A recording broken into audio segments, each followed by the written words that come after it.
It was the early 1950s. There was a scientist named Solomon Asch. He decided to conduct a study. And in this study, what he found and what he was conducting and trying to figure out is how people followed a crowd. So what he did is he took a bunch of willing subjects and he took them and he asked them a simple question that any third grade student could answer. And the question was this. He held up two cards. One card had a single line on it. One card had three lines on it.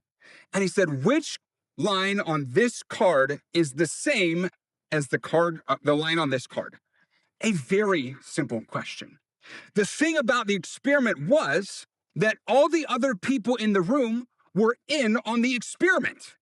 And so he brought a willing test subject in and held up the cards and just simply asked them, which line on this card is the same as the one on this card?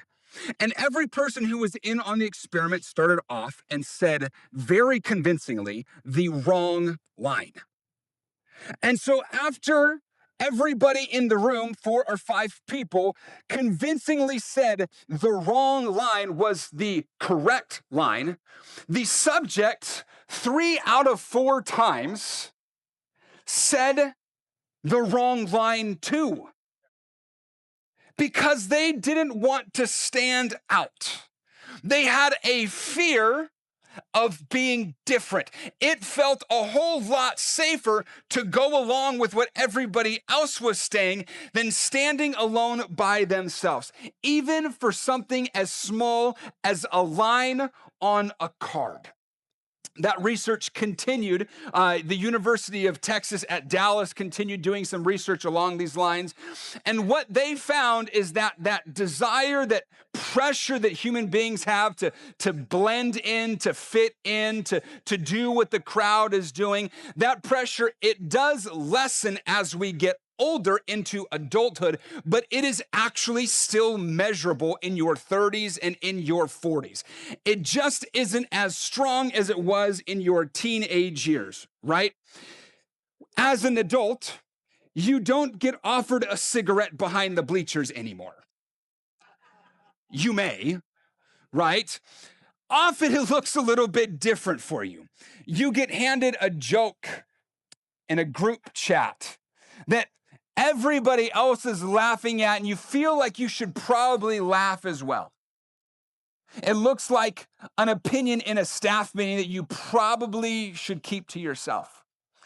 It looks like a number on a spreadsheet that you could round in the company's direction just this once to make things better.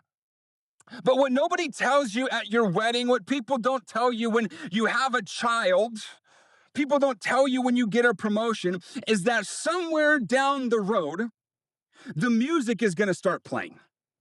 Somewhere in your life, the music is going to start playing, and everybody around you is going to bow down because the music starts playing. Now, it's not going to look like a 90-foot statue in the middle of the desert like it did in Babylon. It's going to look a little different. It's going to look like your own version of that same statue, that everyday shape. There's that pressure that we have to do what everybody else is doing. It might look in your world, it might look like staying quiet in your marriage, when your marriage needs an honest answer. But instead, you choose to just tell a small lie just to keep the peace. It looks like your kid asking you a hard conversation at the dinner table. And instead of answering the difficult conversation, you give the easy answer to keep things comfortable.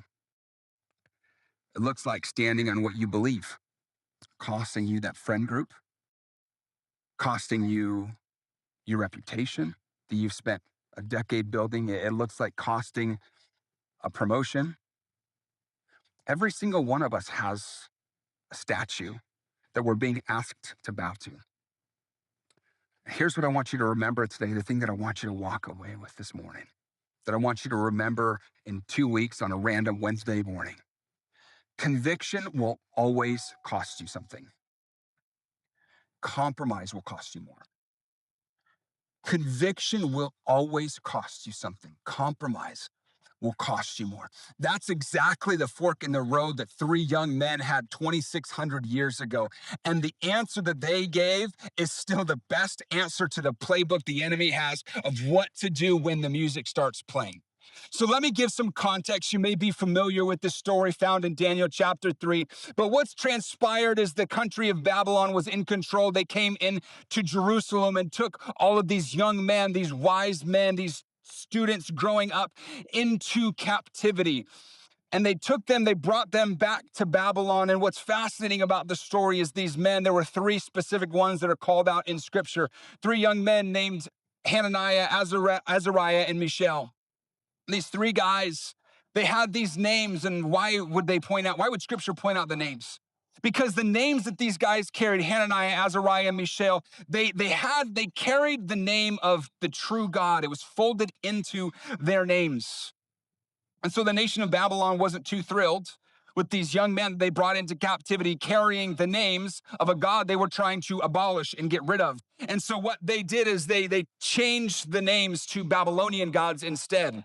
You're familiar with these men. They're Shadrach, Meshach, and Abednego. Their names are transformed into the names of Babylonian gods. And while that might just sound like something that they did in captivity, understand that's not just a footnote that's in your Bible. There's a reason that the leaders of Babylon changed the names of these young men away from their God to be the Babylonian God. Because it was the plan that the nation, the empire of Babylon had. They started with changing their names. And then they went and they changed their language. And then they went along and they changed their gods. And pretty soon, after they changed all of these small things, pretty soon their identity just quietly started to go away. But these three men had been through this machine just 2 chapters prior in Daniel chapter 1, when they had been tested with this food test, because the nation of Babylon wanted to begin the change from the inside out as they nourished them in a different way than what their customs were. And so they were completely aware of what the Babylonian Empire was trying to do to them as they stood there in Daniel chapter 3.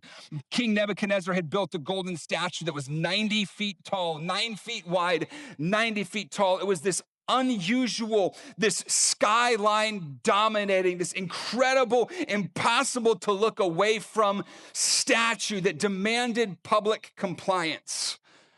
And the line was simply this: bow when the music plays or burn. Bow or burn. And Shadrach, Meshach, and Abednego, if you've read the story, you've heard the story, they didn't bow.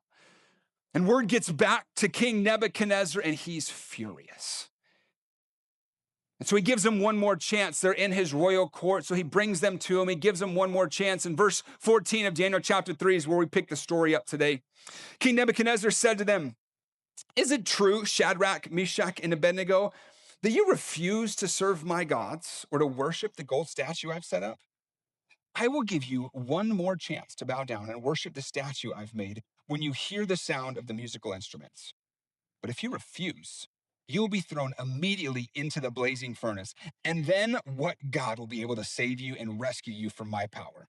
Verse 16, Shadrach, Meshach, and Abednego replied, "Oh, Nebuchadnezzar, we do not need to defend ourselves before you. If we are thrown into the blazing furnace, the God who we serve is able to save us. He will rescue us from your power, your majesty. But even if he doesn't, we want to make it clear to you, your majesty, that we will never serve your gods or worship the gold statue you have set up." Look at this answer that these young men give to the king. There's 3 pieces that we're going to look at today that they call out, that there are 3 pieces that every single one of us can apply to our lives, that we need to have ingrained in us before the music starts playing. The first is this: you have to decide before the music plays. You have to decide what you're going to stand for before the music plays. Notice what these men don't do first, right? King Nebuchadnezzar comes to them and says, "You need to bow down or you're going to be tossed in the furnace." Their response isn't, "Well, can we collaborate together real quick? Can we have a sidebar conversation and let's just talk it over with the 3 of us and see what we all want to do? Where do we all want to stand together? Is that good?" They didn't say, "King Nebuchadnezzar, we hear what you're saying, but if you could just give us 2 days, we're going to go and we're going to pray. We're going to talk to God and we're going to see what God wants us to do. And then we'll come back to you." No, verse 16 says real plainly, he says, "O Nebuchadnezzar, we don't need to defend ourselves before you." Like they had a strong, firm foundation. Matthew Henry, he's a scholar, a commentator from centuries ago. He was commenting on this verse and he put it like this. He said, "We are not careful to answer these," speaking of these three. But he goes on and says, "They needed no time to deliberate concerning the matter of their answer, for they did not in the least hesitate whether they should comply or no." Not because they were reckless, because the decision wasn't up for grabs anymore. The decision had already made. Understand, the decision gets made in private long before it gets tested in public. Your decision of what you're going to do, where your conviction is going to be, it gets made in private on a random Thursday afternoon before it ever gets tested in public. Shadrach, Meshach, and Abednego, they didn't need to wonder, they didn't need to believe or think about things while they were staring at the furnace. They already walked into that moment, into that situation, settled on what they believed. Church, the furnace didn't create their conviction. The furnace revealed their conviction. It showed where it was. There's a word for that. It's called pre-decision. Pre-deciding. It's you and I making a decision before the answer, before of what we're going to do, before the thing ever gets before us. Right? Think about a marathon runner who's training for a marathon. Right? As he's running his marathon, mile 20, his legs feel like concrete. They are heavy as all get out. And his mind and his body is telling him, you need to just quit. You've made it 20 miles, just end it. He has a decision to make. Does he listen to his body, his legs being like concrete? Or does he follow the decision he made months prior in January when he was running in the dark? And he had already decided that he was going to finish the race. He already made the decision that he was going to keep going, that by the time the pain hit, he was going to keep going. All that's left of his decision was just to simply keep his legs going and living the decision out. And that's what these three men were doing. Because somewhere back home, somewhere way back before they were ever brought into captivity, brought into Babylon, they had made a decisive choice of what they were going to stand for. They said, we will not bow. They didn't say, we probably aren't going to bow. Or, we're going to wait and see how we feel in the moment. And then we'll decide if we're going to bow or not. They had already settled their choice. They had already made the decision. Joshua said it differently generations earlier in Joshua 24. He said, choose today whom you will serve. He goes on to say, but as for me and my household, we will serve the Lord. He says, choose today, make the choice, the pre-decision. Before the world goes after you, make the choice today. Who are you going to serve? So by the time you have to make the choice, by the time it costs you something, you've already made the decision. And so here's why this matters for you and I on a random Friday afternoon with no furnace in sight. See, most people, we wait for the crisis to figure out what our convictions are. That's backwards. Waiting for the crisis to show up before you decide what your convictions are. You don't decide in the meeting whether or not you're going to speak up. You don't decide in the moment whether or not you're going to cut corners. You decide on that random Friday morning whether or not you're going to stand in your convictions. You decide what you believe before you're willing to let it cost. See, in the heat of the moment, your brain isn't running on conviction. In the heat of the moment, your brain's running on convenience. And so when you've already made a decision, you don't have to worry about it. Because convenience, it will talk you into almost anything if you let it make the call in the moment. Convenience will talk you into just about anything if you let it make the call live. And so for us, like, what is the furnace that you see coming? What's the conversation? What's the relationship? What's the deal that you've got? The moment that you know is coming, that you're going to have to make a choice. You're going to have to choose. I would encourage you, don't wait for that day to show up for you to make that decision. Pre-decide now on a Sunday morning when there's no music playing what choice you're going to make. Because if you don't decide now, somebody or something will decide it for you later. And you probably aren't going to like their answer. Choose today. Which brings us back to the pushback that we all feel. We all feel this pushback, this pressure, the second we take a stand like that, because culture has built a value system around not doing what these men did. These men, they were rooted in their faith in Jesus. They weren't rigid. They were rooted and not rigid. Because when you look at culture, culture is going to tell you to pick your battles, right? Culture is going to look at you and say, don't be that guy. Don't be that gal. Culture is going to say, don't let your convictions cost you something real. Don't let your convictions cost you a friendship. Don't let your convictions cost you a promotion. Don't let your convictions cost you a spot in that group. Culture teaches us that flexibility is dressed up as maturity. Blessed are the flexible, is what culture tells us. Conviction, culture teaches, is very rigid. It's brittle. It's embarrassing. But here's a lie that many Western Christ followers believe. We believe the lie that you can keep your convictions as long as they don't cost you anything. You can keep your convictions as long as they don't cost you anything. And yet you look at Daniel chapter 3, and Daniel chapter 3 says the complete opposite. It says convictions that never cost you anything were never actually tested convictions. Convictions that never cost you anything were never put to the test. You don't know if you have convictions until you have that moment where the furnace shows up, where that bill comes due, where you have to make a decision on what that conviction is. And when you look at the story, Shadrach, Meshach, and Abednego, we can blow right past this piece that they're rooted in faith. They're not rigid. There's a great image and a difference between being rooted and being rigid. Think about skyscrapers for a minute. There's an image of a skyscraper we're going to put on the screen. It's a skyscraper in Taiwan. And engineers, when they build these skyscrapers, they believe, or many people believe, that when you build a skyscraper, you don't want it to move. You want a skyscraper to be as rigid as possible. People believe that they're the stiffest things.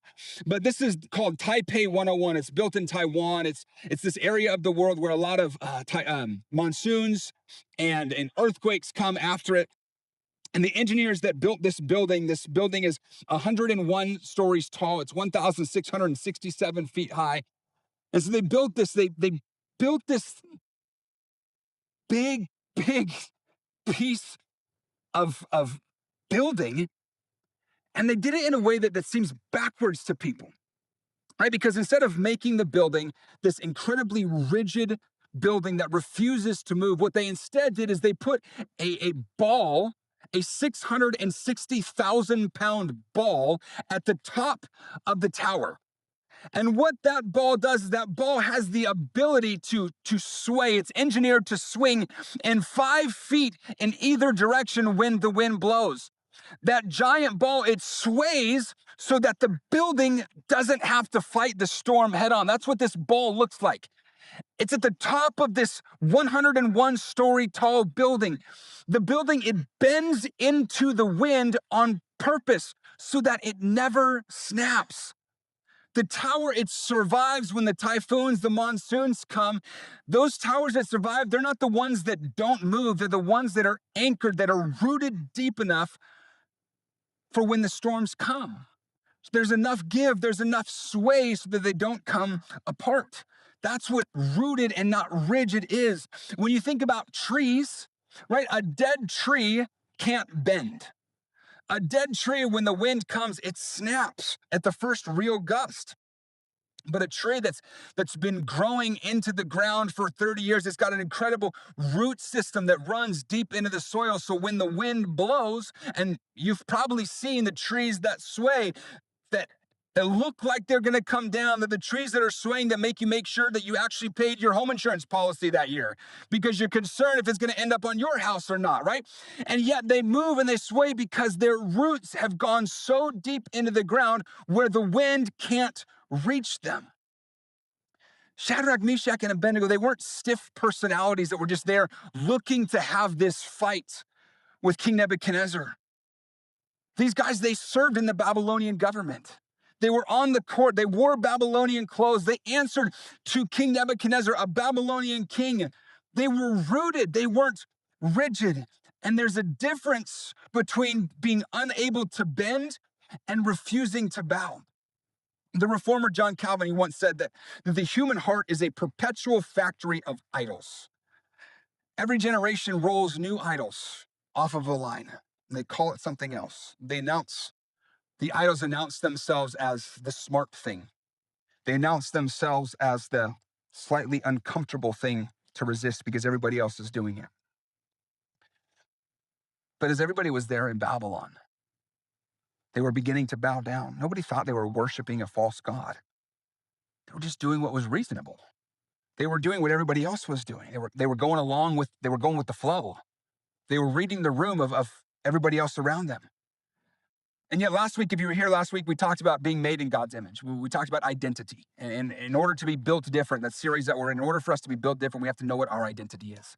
And we looked at Genesis chapter 1, verse 27, that says men and women were created in the image of God. That word image in Genesis 1:27 is the word Salem. And that word Salem shows up in Daniel chapter 3, talking about the image that Nebuchadnezzar had built, right? You've got two images. You've got one image that's a golden statue that's built by a king who's demanding his worship. Then you've got another image, Genesis chapter 1, that's an image that is already ingrained into us, that was free of charge, that we carry the likeness of God before Babylon ever got its hands on us. And so every time Daniel chapter 3 talks about the image, it's quietly asking the people, it's quietly asking you and I, the reader, years later, what are we going to live as? What image are we going to take on? Are we going to take on the image that the culture built for us? Are we going to take on the image that was already given to us? And that's exactly why last week I encouraged you, if you were here, to Haggah. It's a Greek or a Hebrew word for ruminate, to read through, to understand deeply Romans chapter 12, verse 12. I hope you did that this week. I hope you took time and looked over Romans chapter 12, verse 2, that says, do not copy the behavior and customs of this world, but let God transform you into a new person by changing the way that you think. Right? I encourage you to take time to think about this when you got up in the morning, when you were eating your breakfast, when you were driving to work. I got to tell you, as I was doing this myself this week, as I was reading it and then thinking about it as I was driving home even yesterday, what does it mean to copy the behavior and customs of this world? What does it mean to let God transform you? And so I'm thinking about these this week, and if you were doing the same thing, you're doing what Shadrach, Meshach, and Abednego were already practicing. You're rehearsing it, what they had already lived out 600 years before Paul ever wrote Romans chapter 12. He didn't write Romans chapter 12 as a new command for us. He gave it a name, what they were doing, and the choice is the same. The music's different, but the choice is the same. See, rooted people can absorb an enormous amount of pressure and never lose themselves. But rigid people snap at the first sign of weight that gets put on them. The goal that you and I have as Christ followers, our goal was never to be harder to bend. Our goal is to be planted deep enough that bowing isn't an option that our roots allow us to. And that kind of conviction that's decided in advance, that's what gets tested in this next passage or this next set of verses that this whole thing has been pointing to in verse 17 of Daniel 3, where it says, if we're thrown into the blazing furnace, the God whom we serve is able to save us. He will rescue us from your power, your majesty. But even if he doesn't,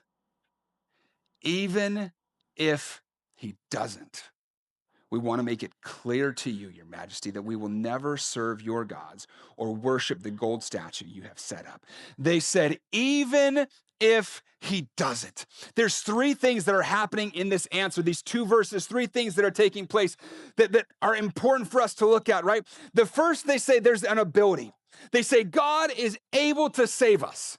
There's not a hope that they have. There's a belief in the ability that God has. It is a statement of fact that they wholeheartedly believe. They believe that God is able. The second thing is that they have this expectation that God is going to save them. He says, he will rescue us from your power. They genuinely believe that rescue is coming their direction. And then right when you expect that triumphant ending, like Hollywood movies show us over and over again, they say the one sentence is probably one of the hardest pieces of literature written in the Old Testament that says, even if he doesn't. We believe that he's able, we believe that he's going to, but even if he doesn't, we are never going to serve your gods. That gap between what God can do and what God will do, that's where faith lives. Faith lives not in the guarantee. Faith lives in the gap. Charles Spurgeon, he preached an entire message on this whole passage here, and he said that the whole story was well calculated to excite in the minds of believers firmness and steadfastness in upholding the truth in the teeth of tyranny and in the very jaws of death. That's not a faith that guarantees a happy ending. That's faith that holds its ground when the furnace shows up, when the genuine ending is completely unknown. There's a strength there. But here's the thing, because I've heard it preached, and I got to be careful myself not to preach this. If you hear this and you hear and you say, well, they believed it and it happened, God showed up for them, we can get into the mindset that if you trust hard enough, that God's going to do it for you, that God's going to answer the problem. But that's not what the passage says. That's not what verse 18 says. And so if I were to preach it in that way, to say, if you just believe hard enough, God's going to fix it for you, I'm going to wound you. I'm going to hurt you. Because you might have a layoff that doesn't turn around. You're going to have a diagnosis that doesn't change. Although you've prayed and your prayer circle has prayed, it doesn't change. You have a marriage that you've prayed about and it doesn't heal. It's not just about trusting more and he does it. I love Hebrews chapter 11, the hall of faith. And I love how the author of Hebrews, he takes these parts of the story of faith. The author writes that by faith, some are quenched. They quenched the violence of fire, and they walked out untouched, like Shadrach, Meshach, and Abednego. But in that same passage, talking about overcoming, that faith that overcomes, that walks through the fiery furnace, the author also says that same faith, there were people who had that same faith that were tortured and never got their rescue this side of heaven. They had the same faith, but they had a different outcome. Church, some of the most faithful people,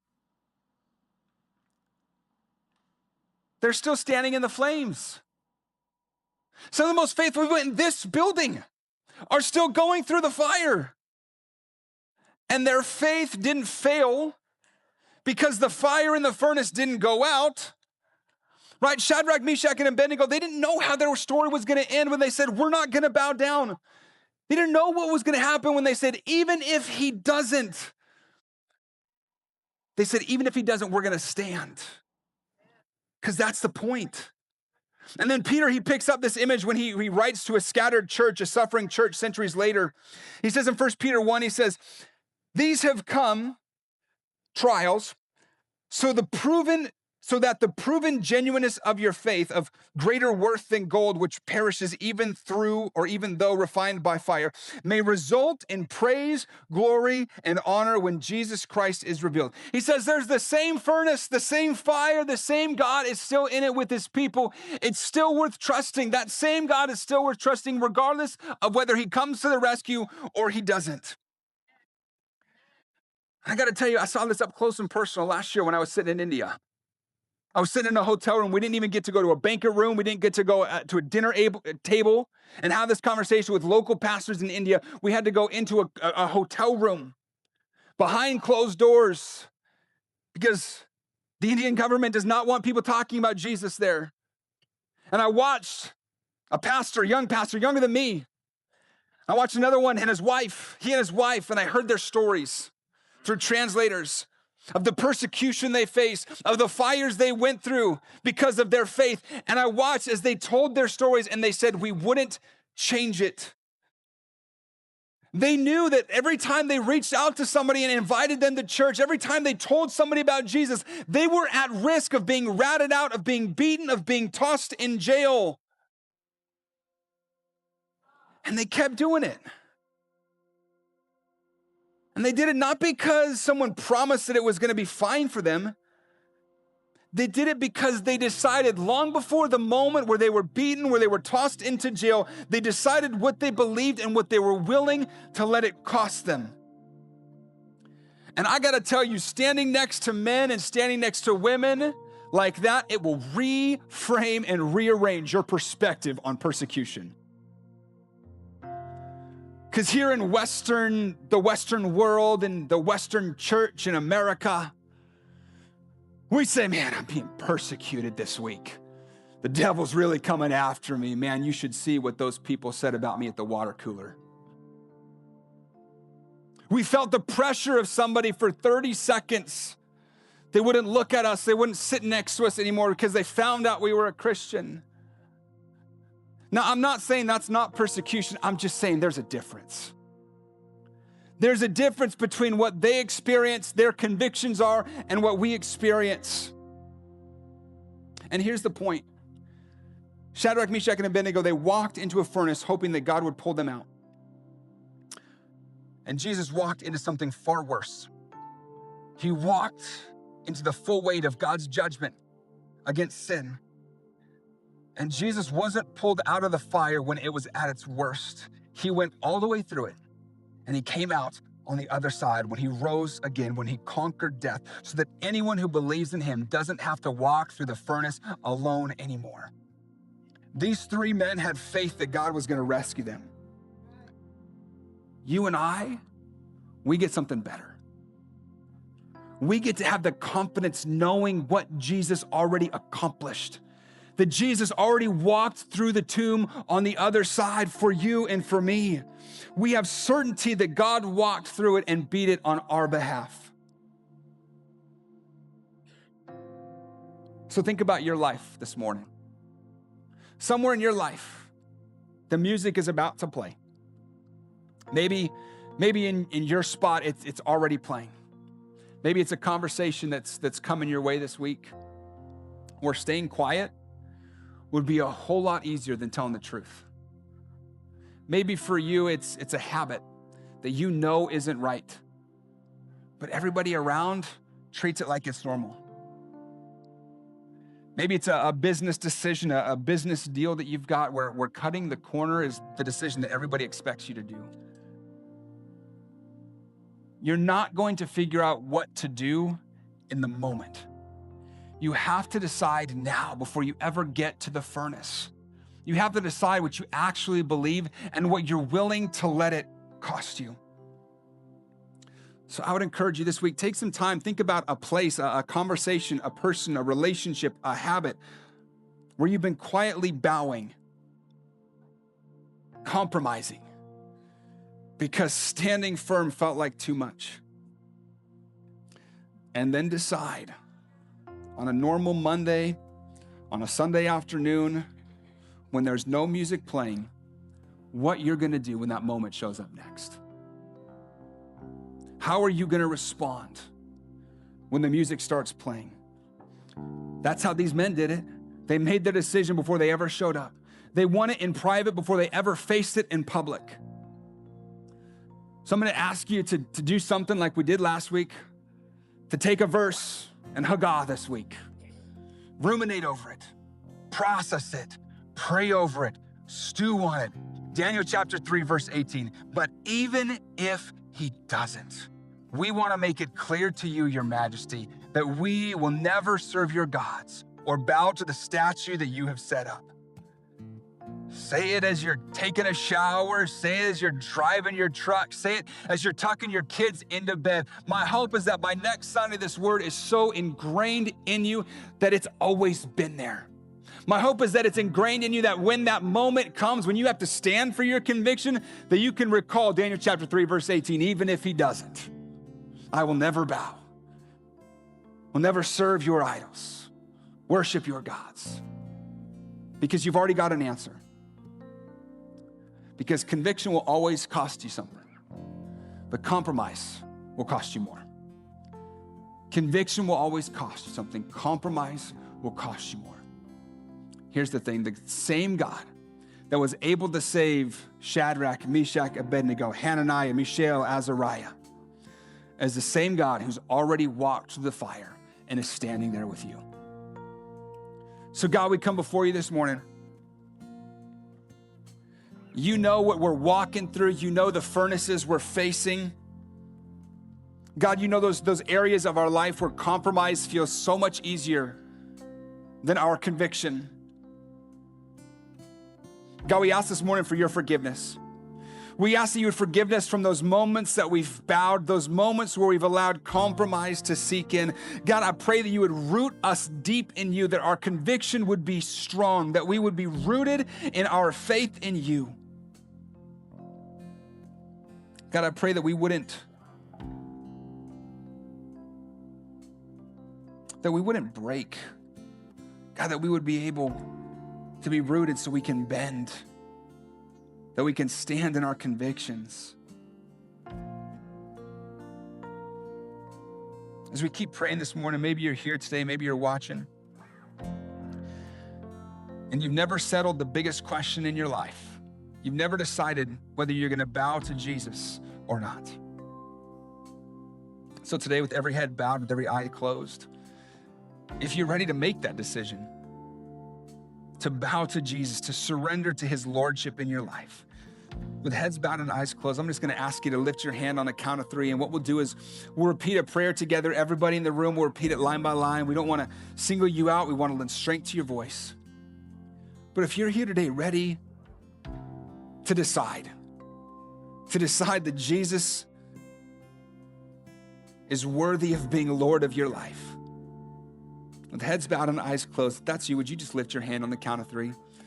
Ready? 1, 2, 3. Thank you. Thank you. Thank you. Church, would you pray this with me? Say, Jesus, I believe that you're the Son of God. I believe that you died on the cross, paid for my sin, and you rose again. I recognize today, Jesus, that I've been bowing to things that I shouldn't bow to. Today, Jesus, I'm done bowing. I surrender to you. I give you my life. I ask you to save me, to change me, to root me deep in you. In Jesus' name, amen. Church, can we worship big and loud with those who said yes to Jesus today?